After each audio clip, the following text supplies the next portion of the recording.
I'm going to demonstrate how I sew curves together. These are my two curves that need to be one piece. This is the concave side and this is the convex side. The only thing I use in this process is a tweezer, one clip, and the sewing machine. So let me show you how I do it. I start with marking both pieces with creases. I mark the half, the quarter, and the 3/4. Now you don't have to make them quite so obvious. I did this for the video.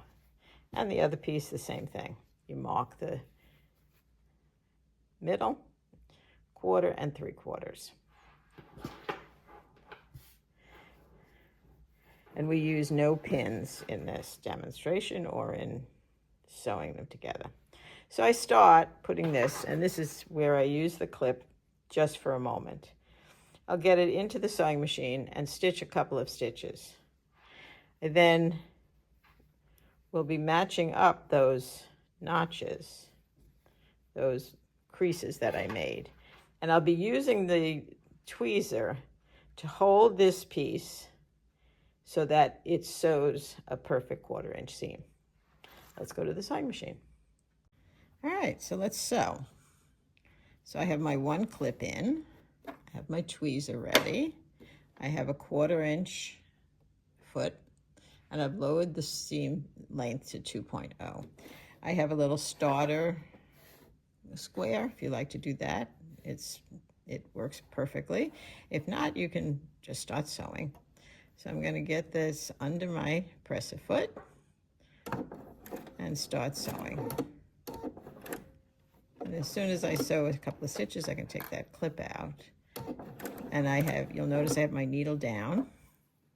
And now I'm matching up those notches that I pressed in there. You can see that it's ever so slightly. You can see that there's a little buckle that's going to happen here, but we're not going to have any tucks in there. I find if I use pins, I get tucks all over the place. And you sew to the first notch that you've marked, and then you match up the next one, and see it slides right in there.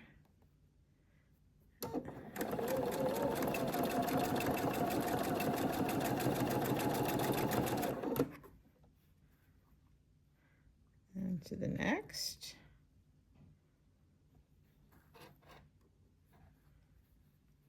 It takes a little bit of maneuvering, but it works so perfectly.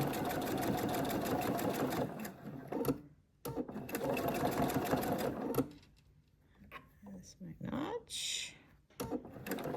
And see, all this fullness is staying there, but it's not getting pleated into the seam allowance. And my 1/4 inch seam is staying steady.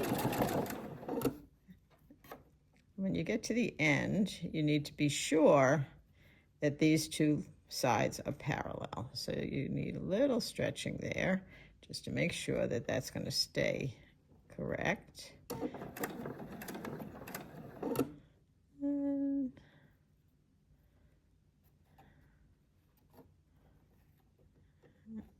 I'm just, if I'm grabbing with the tweezer, I'm only grabbing the tan fabric. I'm not grabbing the underneath fabric. There we go. Get to the end.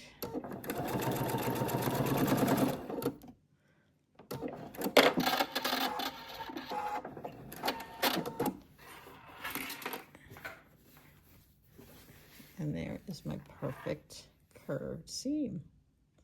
You can see where the marks lined up perfectly. So I'm going to press this to the concave side, and my block will be finished. Here's the finished block, pressed nicely. Looks great. Nice and square. I hope you'll try this technique. If you need any more information, get in touch with us at www.canquilt.com. We're happy to help.